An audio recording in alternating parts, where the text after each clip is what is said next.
ये ना एक माइंड को रीफ्रेम करने का तरीका है। सॉरी में भी तो तुम यही कह रहे हो कि यार तुम मेरे लिए इंपॉर्टेंट हो, मैं तुमसे प्यार करता हूँ, तुम्हारी नाराजगी मुझे तंग कर रही है, मैं तुम्हें खफा नहीं देख सकता, ऐसा ही है। लेकिन थैंक यू में तुम 2 स्टेप आगे जा रहे हो।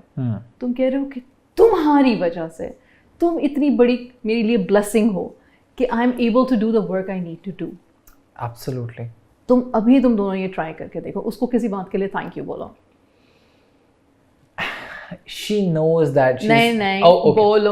Okay. मैं यही कह रहा हूँ कि इसको पता है कि she is one of the most important people of my life. मुझे नहीं बोलो, उसको बोलो। Okay, so Annie, तुम्हें पता है कि I'm not a bad person here. I respect you and your value, तुम्हारी value बहुत ज़्यादा है मेरी ज़िंदगी में. So thank you so much for understanding my every single situation.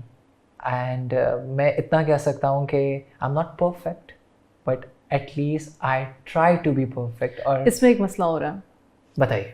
देखो जब सॉरी कहते हैं ना तो बेसिकली सॉरी ही है रैप्ड इन ग्रैटिट्यूड।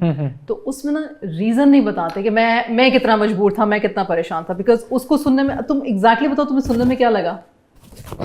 मुझे ओवर एक्सप्लेन किया जा रहा है, बस मुझे लाइक किसी तरह से बनाया जा रहा है कि बस हाँ मान जब पैकेट चेंज कर दिया, डब्बा चेंज कर दिया, अंदर वही है। मुझे इट फील्स लाइक कि आगे मैं चेंज नहीं होगा, फिर हर सिचुएशन जो है ना वो किसी तरह से रैप अप हो जाए। नहीं वो सिंसियर था। हमें ना वाकई में ना अपॉलॉजी करना सिखाया जाता है, ना हमें बताया जाता है कि अपॉलॉजी या सिंसियरिटी जब आप किसी के साथ शेयर करते हो ना तो आप सामने वाले को वैलिडेट कर रहे हो। तुमने उसको एक्नॉलेज किया, बहुत अच्छा किया, तुमने उसको वैलिडेट किया, उसके इमोशंस को तुमने बहुत अच्छा किया। तुम्हें उसको एक्सप्लेन या अपना रीज़न देने की ज़रूरत नहीं है, अभी इस मोमेंट में नहीं है, अभी इस मोमेंट में नहीं है। मैं करना ये चाह रही हूँ कि तुम दोनों एक दूसरे पे ट्रस्ट कर सको, ये तुम पे ट्रस्ट कर सके। इसका दिमाग ये जो कितनी की स्पीड, लाइट स्पीड से आगे भाग रहा है ना, देखो उसे ऐसे उसने पकड़ा है कि इसने सिर्फ पैकेज चेंज किया, हालांकि तुम सिंसियर थे। I can see it, I can feel it, but she didn't feel it. And I think आपके जोर से ज़्यादा आपको बेहतर कौन जानता है। ऐसा ही। लेकिन जब शक या मिसट्रस्ट बैठ जाता है तो बात करना थोड़ी सी मुश्किल हो जाती है। दोबारा से उसे बताओ। Okay, if you say so. I don't say so. This is important for your relationship. I know. It's just okay. So,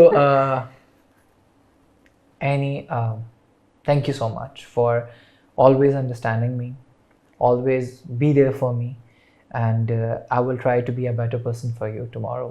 Not from tomorrow, even from right now. And and you know how much I adore you and I care about you. Actually मुझे अब ऐसा feel हो रहा है जैसे शादी से पहले थे, मुझे लगता है I have got my man back. Alhamdulillah, because he's the same person. Life becomes tough, life becomes so vigorous.